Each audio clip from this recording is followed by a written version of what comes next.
तो गाइस अब तक हमने देखा रैथी और क्योको आपस में लड़ रहे होते हैं और लास्ट राइजर रैथी की मदद करने आ जाती है, जिससे बचने के लिए क्योको टुकड़ों में बंटकर वहाँ से भाग जाती है। तब यहाँ काय और उसके साथी यूलन फेडरेशन की तरफ बढ़ रहे होते हैं और रास्ते में हॉट स्प्रिंग के मजे लेने के लिए रुक जाते हैं। तभी उनके कैंप पर एक मॉन्स्टर हमला कर देता है, जिसे वो लोग मिलकर हरा देते हैं, पर इस चक्कर में काय जख्मी हो जाता है। तब यहाँ आराम करते हुए रीन, काय और जीन को एक सपना आता है, जिसमें एक आवाज उन्हें एक खंडर में बुला रही होती है और अगले दिन रेरन उन्हें वहां ले जाती है। और अब आगे तब यहाँ काय और उसके साथी सपने वाली जगह पर पहुंच जाते हैं और एक आवाज उन्हें अंदर बुलाने लगती है। रेरन कहती है, काय आखिर का क्या हुआ? रेरन, क्या तुमने अभी वो आवाज सुनी? आखिरकार तुम किस आवाज की बात कर रहे हो? रेरन कहती है, वो आवाज अंदर से आ रही थी। तब काय रेरन को बाहर का ध्यान रखने के लिए कहता है और जीन और रेन के साथ अंदर चला जाता है। तब काय कहता है, ये जगह तो बिल्कुल क्रिप्ट की तरह दिखाई दे रही है। रेन कहती है, मुझे अंदर से बहुत पावरफुल मैजिक महसूस हो रहा है, पर वो किसी तरह से डिफरेंट है।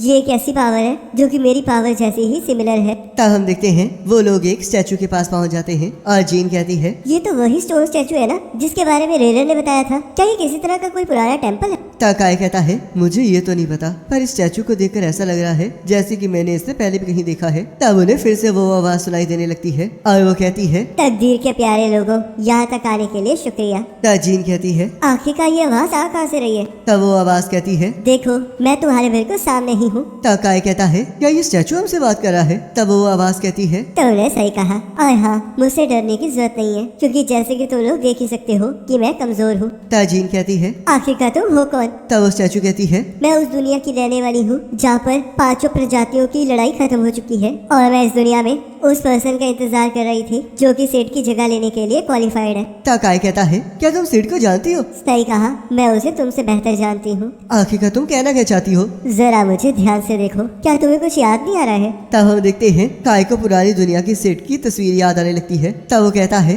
क्या तुम गॉड ऑफ प्रोफेसी हो? सही कहा, तुम ह्यूमंस मुझे वो गॉड मानते हो जो कि फ्यूचर देख सकती है और मेरा नाम आसुरा सुराका है। तब जीन कहती है, काय आखिर इसका मतलब क्या है? तुम्हें याद ही होगा कि मेरी दुनिया में प्रॉफिट सेठ ने 4 प्रजाति के हीरोज को हराया था। कहा जाता है कि सेठ को लेकर एक भविष्यवाणी हुई थी, जिस वजह से उसे प्रॉफिट सेठ कहा जाने लगा और जिस गॉड ने वो भविष्यवाणी की थी और सेठ को वो कोड होल्डर दी थी, वो आसुरा सोराका थी। तो इसका मतलब ये स्टैचू गॉड ऑफ प्रोफेसी है? इस पर तो मुझे भी विश्वास नहीं हो रहा। मुझे इस बात का तो विश्वास था कि ह्यूमंस के हीरो का नाम सेठ था, पर गॉड ऑफ प्रोफेसी आसुरा सोराका के बारे में तो फेरी टेल में ही सुना था। तब गॉड ऑफ प्रोफेसी कहती है, उस दुनिया में लोग मेरी बहुत पूजा किया करते थे, जिस वजह से जब वहाँ पर लड़ाई छिड़ी तब मैंने कोड होल्डर बनाई ताकि ह्यूमैनिटी को बचाया जा सके। कोड होल्डर किसी भी तकदीर को काट सकती है और किसी भी तकदीर को बदल सकती है। तब काय कहता है, तो जो पहले मैंने आवाज सुनी थी वो तुम्हारी थी? लगता है तुम्हें अब याद आ गया है। तुमने बिना सेठ के इस दुनिया में कोड होल्डर को ढूंढ निकाला है, जिस वजह से मैं बहुत ज्यादा खुश हूँ। तब जीन कहती है, पर आखिरकार गॉड का हमें यहाँ पर बुलाने का मकसद क्या है? तब गॉड ऑफ प्रोफेसी कहती है, मेरे पास तुम्हें लेकर एक भविष्यवाणी है। इस टाइम मैं बस इतना ही कर सकती हूँ, क्योंकि कोड होल्डर को क्रिएट करने में मैंने अपनी सारी ताकत लगा दी है, जिस वजह से मैं वर्ल्ड रीइंकार्नेशन को नहीं रोक पाई। तब काय कहता है, तो फिर हमें बताइए कि आखिरकार ये वर्ल्ड रीइंकार्नेशन है क्या? मुझे माफ कर देना, पर इसके बारे में मुझे कुछ नहीं पता है, लेकिन एक चीज कंफर्म है कि इस दुनिया को गलत हिस्ट्री से लिखा गया है। इस नई दुनिया में सिड के अस्तित्व को मिटा दिया गया है, जिस वजह से इंसानियत की जीत भी मिट गई है और ये गलत दुनिया क्रिएट हो चुकी है। तब जीन कहती है, रुक जाइए, मुझे अभी भी विश्वास नहीं है। इस दुनिया में पिछले 10 सालों से ह्यूमंस बाकी सभी रेसेस के साथ लड़ रहे हैं और आप ये कह रही हैं कि ये सब कुछ गलत है। क्या आप ये कहना चाहते हैं कि हम सबके एफर्ट्स और सैक्रिफाइसेस गलत है? तब गॉड ऑफ प्रोफेसी कहती है, तुम जैसा समझ रही हो चीजें इससे बिल्कुल ऑपोजिट है। वर्ल्ड रीइंकार्नेशन की वजह से दुनिया की तकदीर बदल चुकी है, पर ये सब कुछ अभी भी इनकम्प्लीट है। क्या तुम्हें पता है कि अगर ये दुनिया पूरी तरह से रिवर्स होती तो क्या होता? तब काय कहता है, तो इस दुनिया में इंसानियत बिल्कुल नहीं बचनी थी। तब गॉड ऑफ प्रोफेसी कहती है, तुमने सही कहा, पर ह्यूमैनिटी इस दुनिया से गायब नहीं हुई है और ये सब कुछ तुम लोगों के एफर्ट्स और सैक्रिफाइस की वजह से ही हुआ है। ये दुनिया चाहे गलत हो, पर तुम्हारे एफर्ट्स और सैक्रिफाइसेस वेस्ट नहीं है। तब जीन कहती है, इससे सुनकर मुझे थोड़ा अच्छा लगा। तब गॉड ऑफ प्रोफेसी कहती है, जीन, इस दुनिया में तुम्हारा एक पर्पस है, तुम्हें इस दुनिया को ठीक करना है, तो इसलिए प्लीज सिड की जगह लो और इस दुनिया की हीरो बन जाओ, तब लोग तुम्हें प्रॉफिट जीन के नाम से जानेंगे। तब जीन कहती है, आखिरकार आपने मुझे ही क्यों चुना है? तब गॉड ऑफ प्रोफेसी कहती है, मैं इस दुनिया को काफी टाइम से देख रही हूँ। बाकी सारे रेसेस रेसिस ने ह्यूमंस पर बहुत सारे अत्याचार किए हैं, पर कुछ ही लोग ऐसे हैं जो उनका सामना करने के लिए तैयार हैं और तुम उन्हीं में से एक हो। ये बात सच है कि काय ने भी ड्यूमस के हीरो को हराया है, तो वो भी सिड की जगह लेने के काबिल है, पर काय को इस दुनिया में कभी एग्जिस्ट नहीं करना चाहिए था, जिस वजह से प्रॉफिट जीन सिड की जगह लेने के लिए बिल्कुल सही कैंडिडेट है। तब जीन कहती है, आखिरकार मुझे क्या करना होगा?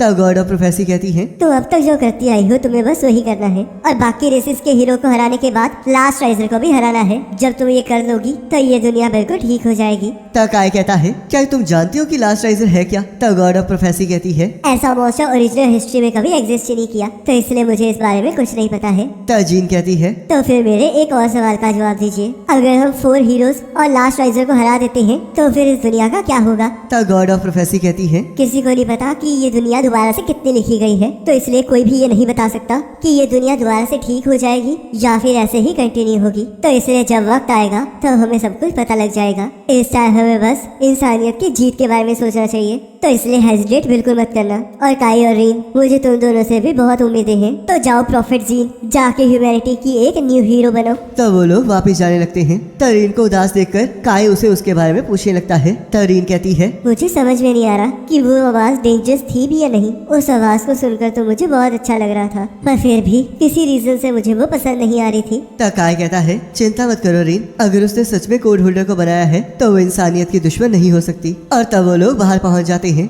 जहाँ रेरन उनसे अंदर के बारे में पूछने लगती है। तब जीन उसे कुछ नहीं बताती है। तब वो लोग वापस कैंप की तरफ जाने लगते हैं। तभी रेरन को एक फ्रूट दिखाई देता है, जिससे कि वो चोट को ठीक करने की मेडिसिन बना सकती है, और वो रीन को उसे लाने के लिए कहती है, जिस वजह से वो दोनों आपस में बहस करने लगते हैं। तब काय कहता है, प्रॉफिट जीन, तुम्हें ज्यादा चिंता करने की जरूरत नहीं है, मैं हमेशा तुम्हारे साथ खड़ा हूँ, तो इसलिए हम दोनों मिलकर इस लड़ाई को खत्म करेंगे। तब जीन कहती है, तुमने सही कहा, चाहे ये भविष्यवाणी हो या ना हो, पर मैं फिर भी यही करूंगी। तुम दोनों दुनिया में बिल्कुल सेम पर्सन हो। मुझे अभी भी पूरी तरह दूसरी दुनिया पर विश्वास नहीं है, पर क्या तुम मुझे बता सकते हो कि उस दुनिया में हम दोनों का रिलेशन क्या था? हम चाइल्डहुड फ्रेंड्स थे और एक साथ काम करते थे, और मैं ये भी कह सकता हूँ कि हम दोनों बहुत अच्छे दोस्त थे। तो क्या हम लोग इस दुनिया में भी फ्रेंड्स बन सकते हैं? क्योंकि तुम ही एक ऐसे पर्सन हो जो कि मेरे साथ दोस्ती करके भी बड़े आराम से रह सकता है। तब काय इसके लिए तैयार हो जाता है, और तब रेरन और रीन फ्रूट्स तोड़कर वहाँ आ जाती है, और हम देखते हैं वो लोग यूलन फेडरेशन की तरफ बढ़ने लगते हैं। तब हम यहाँ देखते हैं रेरन ने काय के जख्मों के लिए एक पोशन बनाया होता है, और काय को उसे पीने के लिए कहती है, पर रीन उसे मना कर रही होती है, क्योंकि उसे डर होता है कि कहीं काय उसे पीकर मर न जाए। तब रेरन उसे खुद पी लेती है, और हम देखते हैं वो उल्टियाँ करने लग जाती है।